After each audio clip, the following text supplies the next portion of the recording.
Topic है introduction to periodic table, यानी कि पीरियोडिक टेबल जो है वो कैसे बना और वो क्या चीज़ क्या है वो, और इसके अलावा किन किन साइंटिस्ट या केमिस्ट ने उसको बनाने में कोलैबोरेशन की, कंट्रीब्यूशन की। तो सबसे पहले आप देखें कि डिस्कवरी ऑफ एलिमेंट्स कैसे हुई। जो एलिमेंट्स हैं वो सारे एकदम जो हैं वो डिस्कवर नहीं हुए, बल्कि जो है वो आहिस्ता आहिस्ता एक एक करके या जो है तो वो with the passage of time वो डिस्कवर हुए या दरियाफ्त हुए। बिफोर 19th सेंचुरी या आप कह लें कि 19वीं सदी से पहले जो एलिमेंट्स का नंबर था या उनकी तादाद थी वो बहुत कम थी, जो कि आहिस्ता आहिस्ता बढ़ी with the discovery of elements. लेकिन जब जब जो एलिमेंट्स हैं वो दरियाफ्त होते गए तो उनकी तादाद बढ़ती गई। यानी पीरियोडिक टेबल को बनाने में जो डिस्कवरी ऑफ एलिमेंट्स है वो बहुत ज़रूरी थी, क्योंकि जो एलिमेंट्स हैं वो आहिस्ता आहिस्ता जो है वो डिस्कवर हुए और आहिस्ता आहिस्ता ही पीरियोडिक टेबल की एवोल्यूशन हुई। जो दूसरा है वो है प्रॉपर्टीज ऑफ डिफरेंट एलिमेंट्स। अब डिफरेंट एलिमेंट्स की प्रॉपर्टीज भी डिफरेंट थी, लेकिन कुछ एलिमेंट्स की प्रॉपर्टीज जो हैं वो आपस में सिमिलर भी थी। जो हम आज प्रॉपर्टीज पढ़ते हैं डिफरेंट एलिमेंट्स की, जिनमें जो सिमिलर है वो क्या है? Lithium, sodium, potassium. इन तीन एलिमेंट्स की जो प्रॉपर्टीज हैं या खसूसियात हैं वो सिमिलर हैं, सेम नहीं है, सिमिलर हैं, और इनको इसीलिए जो है वो एक ही ग्रुप में रखा गया है। तो दूसरा जो क्राइटेरिया था वो क्या था कि प्रॉपर्टीज ऑफ डिफरेंट एलिमेंट्स।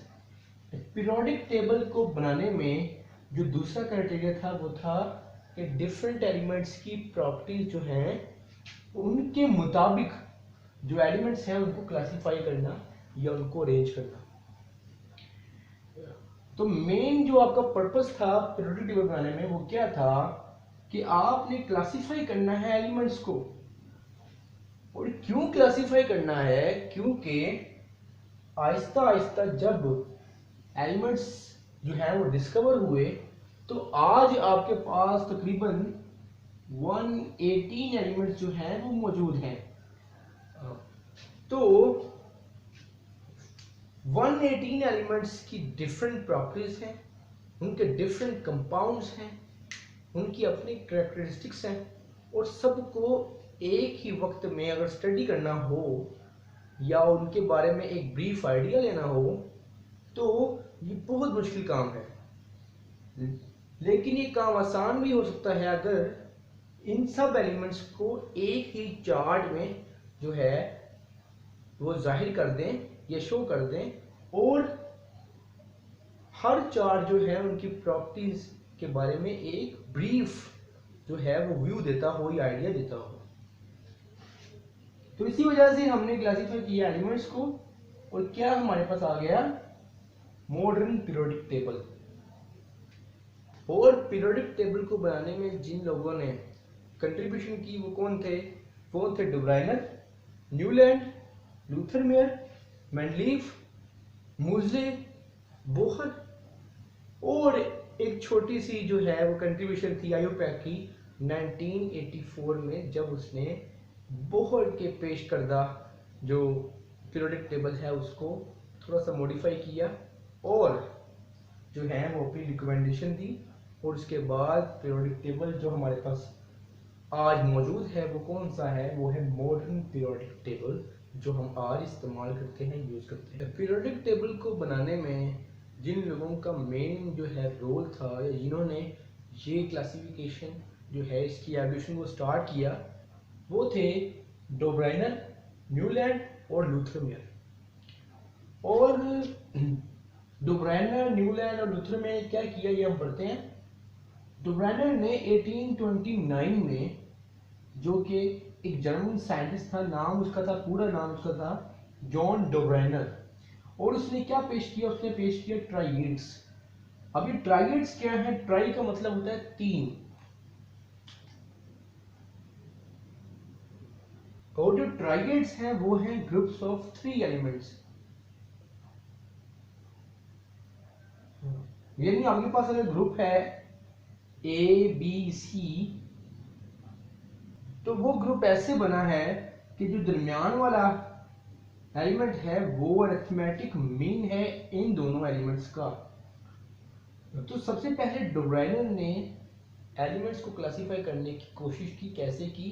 कि उसने अपना ट्राइगेड्स का रूल दिया, और वो कैसे था कि तीन एलिमेंट्स का एक ग्रुप था, और दरमियान वाला एलिमेंट जो है वो इतना मैच रखता था जितना कि अरिथमेटिक मीन हो इन दोनों एलिमेंट्स के मैच का।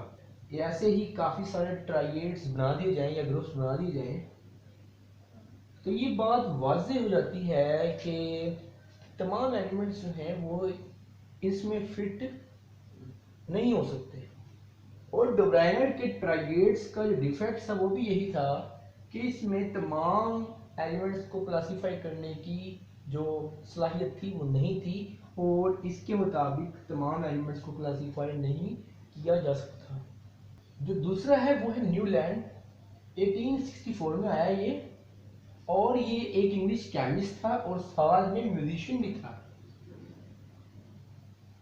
इसका पूरा नाम जॉन न्यूलैंड था, और इसने अपना लॉ ऑफ ऑक्टिव जो है वो पेश किया, जो कि 8 एलिमेंट्स का एक आप कह लें ग्रुप था या एक पीरियड था।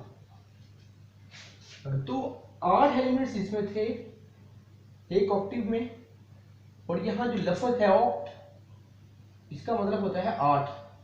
तो न्यूलैंड ने क्या कहा? न्यूलैंड ने कहा कि अगर हम 8 एलिमेंट्स का ऐसा ग्रुप बनाएं जो कि असेंडिंग एटॉमिक मास से बनाया गया हो, या आप कह लें कि एटॉमिक मास को आहिस्ता आहिस्ता बढ़ाते हुए जो है वो बनाया गया हो, तो हर 8वां जो एलिमेंट होगा उसकी प्रॉपर्टीज जो हैं वो पहले एलिमेंट से मिलेंगी। और बज़ाहिर न्यूलैंड का जो आइडिया था वो कमाल का था, लेकिन उसके भी डिफेक्ट्स, और वो डिफेक्ट्स क्या हैं कि ये कैल्शियम से ऊपर के एलिमेंट्स पे एप्लीकेबल नहीं था। क्यों नहीं था? क्योंकि जो हैवी एलिमेंट्स हैं उनकी प्रॉपर्टीज ज़्यादा जो है वो डिफर करती हैं जो है वो पहले एलिमेंट से, यानी उनके केस में जो प्रॉपर्टीज हैं वो सिमिलर नहीं रहती थी। और दूसरा जो था, जो डिफेक्ट था वो क्या था कि डिस्कवरी हो गई नोबल गैसेस की, और नोबल गैसेस के आने से क्या हुआ कि ये जो 8वां एलिमेंट था वो बन गया 9वां एलिमेंट। कैसे? क्योंकि जो ही आर्गोन या नियोन आ गई तो क्या हो गया कि आर्गोन या नियोन ने क्या कर दिया, उस असेंडिंग ऑर्डर को एक मजीद एलिमेंट जो है वो फ्राहम कर दिया, और जो ग्रुप पहले 8 का था वो बन गया 9 का।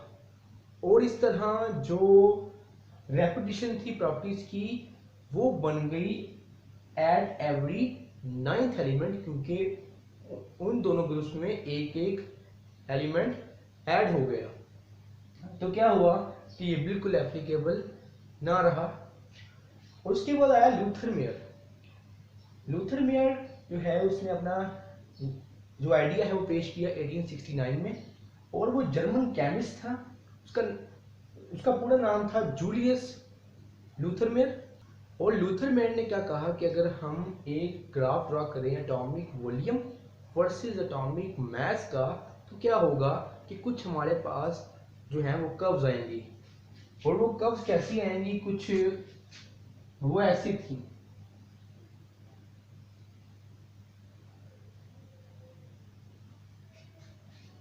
और इस ग्राफ में जो कर्व्स आई वो कैसी आई कि जो एलिमेंट से सिमिलर प्रॉपर्टीज के साथ वो सिमिलर जो पोजीशंस हैं वो ऑक्यूपाई करते थे। यानी जो एलिमेंट्स सिमिलर प्रॉपर्टीज रखते थे उनकी रिलेटिव पोजीशन इन कर्व्स के ऊपर जो है वो सिमिलर थी। जैसे जो पीक्स थी उनमें क्या क्या थे, उस पे लिथियम, सोडियम, पोटाशियम और इसी तरह आगे जो है वो थे। और अगर हम देखें कि ये तमाम एलिमेंट्स जो हैं वो पीक पोजीशन पे मौजूद हैं और ये तमाम एलिमेंट्स जो हैं वो फर्स्ट ग्रुप के हैं, या आप कह लें कि फर्स्ट ए के हैं, और ये अल्कली मेटल्स हैं। और क्या होगा कि इन तमाम की प्रॉपर्टीज जो हैं वो सिमिलर भी हैं। तो इसका मतलब है कि लूथर मेड का जो आइडिया था वो कामयाब था। किस तरह कामयाब था कि उसने काफ़ी एलिमेंट्स को जो है वो प्रॉपर्टीज के हिसाब से, या आप कह लें कि पीरियोडिसिटी और प्रॉपर्टीज के हिसाब से जो है वो क्लासीफाई करने की कोशिश की with the help of this graph. लेकिन इसमें भी डिफेक्ट्स थे। उसमें क्या डिफेक्ट्स थे कि all the positions of elements were not clear, यानी कि बाज ऐसे एलिमेंट्स भी थे जिनकी प्रॉपर्टी सेम थी लेकिन उनकी इन कर्व पे पोजीशन थी वो क्लियर नहीं थी, या आप ये कह लें कि जो सेम या सिमिलर प्रॉपर्टीज रखने वाले एलिमेंट्स थे उनकी इस कर्व पे जो पोजीशन है वो डिस्टिंग्विश, या आप कह लें कि एक सिमिलर जो है लोकेशन जो है वो नहीं थी। और इसी वजह से लूथर मेड का ये आइडिया बहुत कम जो है वो अच्छा था, लेकिन फिर भी इसमें डिफेक्ट्स मौजूद थे।